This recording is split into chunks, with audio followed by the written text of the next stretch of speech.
मुस्लिम मारेंगे, फिर सिख मारेंगे, फिर क्रिश्चियन मारेंगे। ये आपकी सोच है। मुसलमान सांसद नहीं है, हमारे लिए जगह नहीं है, तो वो डरने लगा। जब आपने कब्रिस्तान की बात की, आपने शमशान घाट की बात की, तो वो डरने लगा। जब गोधरा हुआ, जब मुजफ्फरनगर हुआ, जब दिल्ली हुआ, जब हरियाणा मेवात में दंगे हुए, तो देश का मुसलमान डरने लगा, क्योंकि आपको पता चल गया कि देश का मुसलमान हमारा साथ नहीं दे रहा। हमने हथकंडे अपना लिए, हमने आरएसएस की नीति अपना ली, हमने डंडा अपना लिया, दंगे हो गए, लेकिन मुसलमान हमारे साथ आने के लिए तैयार नहीं है। किसान झुका नहीं, पंजाब के लोग नहीं झुके, सिख नहीं झुके, तो आपने एमएसपी का झगड़ा आज तक डाला हुआ है कि किसान की सांस प्रणाली बंद कर दो। लिमिटेशन एक्ट की बात कर रहे हैं आप, और किसी धार्मिक स्थानों पर तो लिमिटेशन एक्ट लागू नहीं होता, इनके ऊपर क्यों? लात के नीचे से दबाना चाहते हो, इनकी छाती पर चढ़ना चाहते हो, जानबूझ के मुसलमान को मारना चाहते हो, जानबूझ के इस देश में मिनॉरिटीज को खत्म करना चाहते हो। धन्यवाद सर, आपने मेरे को बोलने का अवसर दिया। मैं ज्यादा रेपिटेशन ना करते हुए सीधा बिल का विरोध करने के लिए खड़ा हुआ हूं। मैंने आज देश के गृह मंत्री का अच्छे तरीके से भाषण सुना, और उन्होंने बार बार एक ही बार को 2-3 बातों को ज्यादा जोर दिया। एक तो उन्होंने कहा कि विरोधी दल भ्रम फैला रहे हैं, मुसलमानों के बीच डर फैला रहे हैं। ये हमने फैलाया हुआ डर नहीं है।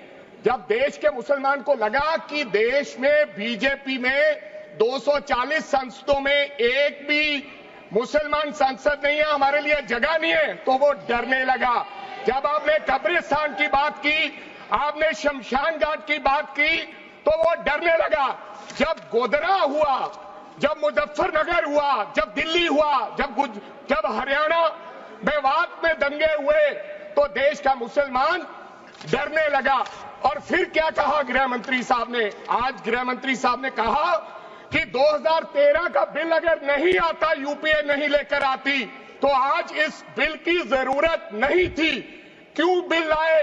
क्योंकि आपको पता चल गया कि देश का मुसलमान हमारा साथ नहीं दे रहा।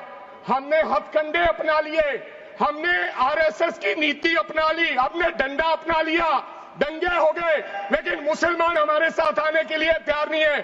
फिर आपको पता चला, आपने एक और आंकड़ा दिया, आपने कहा 1913 से 2013 तक केवल 18 लाख मुसलमानों का जमीन था, और 2013 से अब तक 21 लाख और हो गया, यानी कि 39 लाख टोटल जमीन हो गया। तो आपको किसी ने समझाया, मुसलमान को अगर आपके बस में करना है, ये आरएसएस की नीति नहीं अपनाएगा जितनी देर आप इनकी सांस प्रणाली बंद नहीं करोगे। अगर वक्फ बोर्ड नहीं छीनोगे, अगर जमीनें नहीं छीनोगे, तब तक मुसलमान आपके सामने झुकने वाला नहीं है। जैसा आपने पंजाब में करने की कोशिश की, किसान झुका नहीं, पंजाब के लोग नहीं झुके, सिख नहीं झुके, तो आपने एमएसपी का झगड़ा आज तक डाला हुआ है कि किसान की सांस प्रणाली बंद कर दो, तो पंजाब अपने आप झुक जाएगा। आर्थिक जब झुक जाएगा तो हमारी ईन मान लेगा और हमारे साथ आ जाएगा। आदरणीय सर, आपने बार बार कहा, आज गृह मंत्री साहब ने कहा गवर्नमेंट प्रॉपर्टी पर किसी का अधिकार नहीं है, पंचायत की जमीन कोई दान नहीं दे सकता है।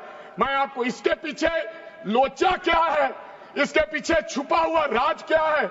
1947 में जब बंटवारा हुआ था, 47 से लेकर 1954 तक सारी प्रॉपर्टी गवर्नमेंट के नाम हो गई थी। उसके बाद 1954 में एक्ट बना, तो वो एक्ट में सर्वे हुआ 1961 टू 1970। सर्वे किसने किया? कलेक्टर ने। अगर पंजाब की, हरियाणा की, हिमाचल की बात करूं तो डिविजनल कमिश्नर अंबाला बैठते थे, उन्होंने सर्वे किया, तहसीलदारों ने सर्वे किया, तो वक्फ बोर्ड को ये जमीन देने का काम किया। अब क्या हो गया? जैसे राहुल गांधी कर्नाटक में भाषण देते हैं, गुजरात में मुकदमा दर्ज होता है, सजा हो गई। गवर्नमेंट की प्रॉपर्टी तो 1947 और 1954 में तो सारी प्रॉपर्टीज गवर्नमेंट की थी। अब एक बंदा खड़ा होगा तो वो कहेगा कि यहां पर ये गवर्नमेंट की प्रॉपर्टी है, डिस्प्यूट होगा, तो आप वक्फ बाय यूजर का अधिकार खत्म कर दोगे कि ये तो जमीन गवर्नमेंट की थी, आप उसकी जमीन छीन लोगे। फिर आपने कहा लिमिटेशन एक्ट की बात कर रहे हैं आप, और किसी धार्मिक स्थानों पर तो लिमिटेशन एक्ट लागू नहीं होता, इनके ऊपर क्यों? आप जानबूझकर इनको अपनी लात के नीचे से दबाना चाहते हो, इनकी छाती पर चढ़ना चाहते हो, जानबूझ के मुसलमान को मारना चाहते हो, जानबूझ के इस देश में मिनॉरिटीज को खत्म करना चाहते हो। इसको एक्सपांस कर देना, जानबूझ के मारना चाहते हैं मुसलमान को, फिर और लोगों पे होगा। और लास्ट आपने कहा प्रैक्टिसिंग मुस्लिम, एक आपने और कंडीशन लगा दी लास्ट कि 5 साल प्रैक्टिस मुस्लिम होना चाहिए, वो दान दे सकता है। मैं सरदार हूं और ऐसी कई उदाहरणें हैं पंजाब के अंदर। अगर किसी मुस्लिम के पास कब्रिस्तान नहीं था तो सरदारों ने अपनी जमीन देके कब्रिस्तान बनाए। ये कौन सा अधिकार है कि मैं किसी को चीज दान देना चाहता हूं? और इसको कौन बताएगा? रिजू साहब ये बताएंगे कि ये प्रैक्टिसिंग मुस्लिम है या नहीं है? ये सरासर अन्याय है। कल को श्रोमणी गुरुद्वारा प्रबंधक कमेटी 1925 का सिखों का जो एक्ट है, आप उसमें भी संशोधन करेंगे। आपको लगता है पहले मुस्लिम मारेंगे, फिर सिख मारेंगे, फिर क्रिश्चियन मारेंगे? ये आपकी सोच है और मैं बिल का विरोध करता हूं। This all words should be deleted from the record.